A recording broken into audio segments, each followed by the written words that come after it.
Hi friends, welcome to Veni's kitchen. நாம் இன்றைக்கி என்ன பார்க்க போகிறோன்னா, நல்ல சுவையான மால்புவா எப்படி பண்ணலான்னு நம்ம இந்த வீடியோவில் பார்க்கலாம்.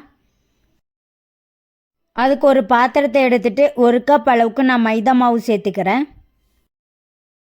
அப்புறமா அது கூட 1 ஸ்பூன் அளவுக்கு நான் ரவை சேர்த்துக்கிறேன். அப்புறமா அது கூட ஒரு 2 ஸ்பூன் அளவுக்கு நான் தயிர் சேர்த்துக்கிறேன். அப்புறமா ஒரு 1/4 கப் அளவுக்கு நான் கண்டென்ஸ்டு மில்க்கு சேர்த்துக்கிறேன். அப்புறமா அது கூட ஒரு 1/2 கப் அளவுக்கு தண்ணி சேர்த்துக்கிறேன்.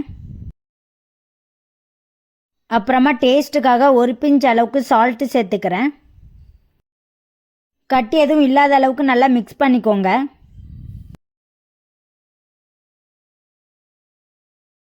அப்புறமா ஒரு பாத்திரத்தில் கொஞ்சம் சுடு தண்ணி ஊற்றிட்டு அதில் கொஞ்சமாக குங்குமப்பூ போட்டு ஒரு 10 நிமிஷம் நல்லா ஊற வச்சு எடுத்துக்கலாம். அந்த குங்குமப்பூ தண்ணியை நான் உள்ளே சேர்த்துக்கிறேன். இது ஆப்ஷனல் தான், உங்களுக்கு வேணும்னா சேர்த்துக்கோங்க, இல்லைன்னா வேணாம்.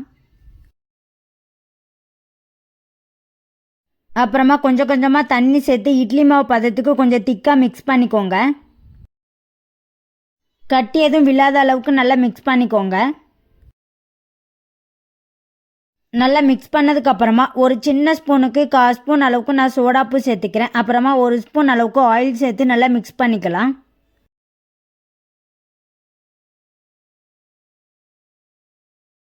இந்த மாதிரி பதத்துக்கு நல்லா மிக்ஸ் பண்ணதுக்கப்புறமா ஒரு 30 நிமிஷம் க்ளோஸ் பண்ணி வைங்க. மாவு நல்லா ஊறி வரட்டும். மாவு நல்லா ஊறிட்டு 30 நிமிஷம் ஆகிட்டு நம்ம இந்த மாவு வச்சு இனி மால்புவாக செஞ்சிடலாம். அதுக்கு ஒரு பேன் அடுப்பில் வச்சுட்டு பேன் நல்லா சூடானதும் கொஞ்சம் எண்ணெய் சேர்த்துக்கிறேன். தீயை லோ ஃப்ளேம்லேயே வச்சுக்கோங்க. அப்புறமா நம்ம ரெடி பண்ணி வச்சுருக்கிற அந்த மாவை ஒரு கரண்டி நான் உள்ளே சேர்த்துக்கிறேன். ரவுண்டாகவே சேர்த்துக்கோங்க.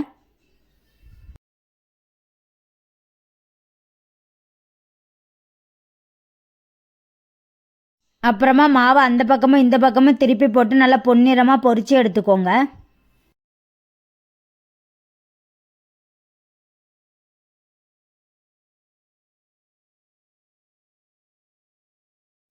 இந்த மாதிரி நல்லா பொன்னிறமாக வந்ததுக்கப்புறமா அதை வேற ஒரு பாத்திரத்தில் எடுத்து வச்சுருங்க. இதே மாதிரி உங்ககிட்ட உள்ள மிச்சம் உள்ள மாவையும் இதே மாதிரி சுட்டி எடுத்துக்கோங்க.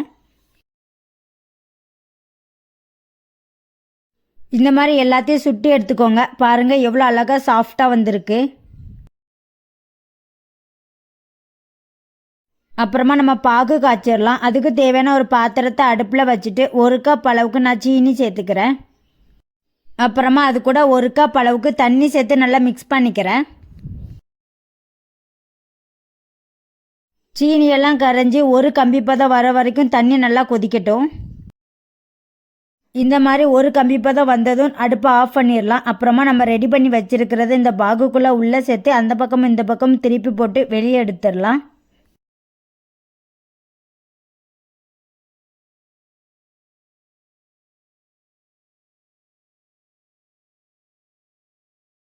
இந்த மாதிரி உங்ககிட்ட உள்ள எல்லாத்தையும் உள்ளே சேர்த்து நல்லா மிக்ஸ் பண்ணிவிட்டு வெளியே எடுத்து வச்சுருங்க.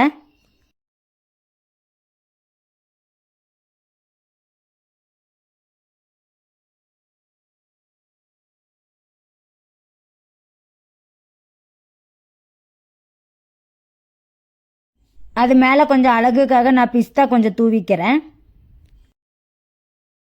அவ்வளோதாங்க, சூப்பரான மால்புவா ரெடி ஆகிட்டு. இதே மாதிரி நீங்களும் உங்கள் வீட்டில் ட்ரை பண்ணி பாருங்கள். குழந்தைங்களாம் இருந்தாங்கன்னா ரொம்பவே விரும்பி சாப்பிடுவாங்க. டேஸ்ட்டும் அவ்வளோ டேஸ்ட்டாக இருந்தது. உங்களுக்கு இந்த வீடியோ பிடிச்சிருந்தா லைக் பண்ணுங்கள், கமெண்ட் பண்ணுங்கள். வேனிஸ் கிச்சன் சேனலை சப்ஸ்கிரைப் பண்ணிக்கோங்க. பை ஃப்ரெண்ட்ஸ், நெக்ஸ்ட் வீடியோவில் பார்க்கலாம்.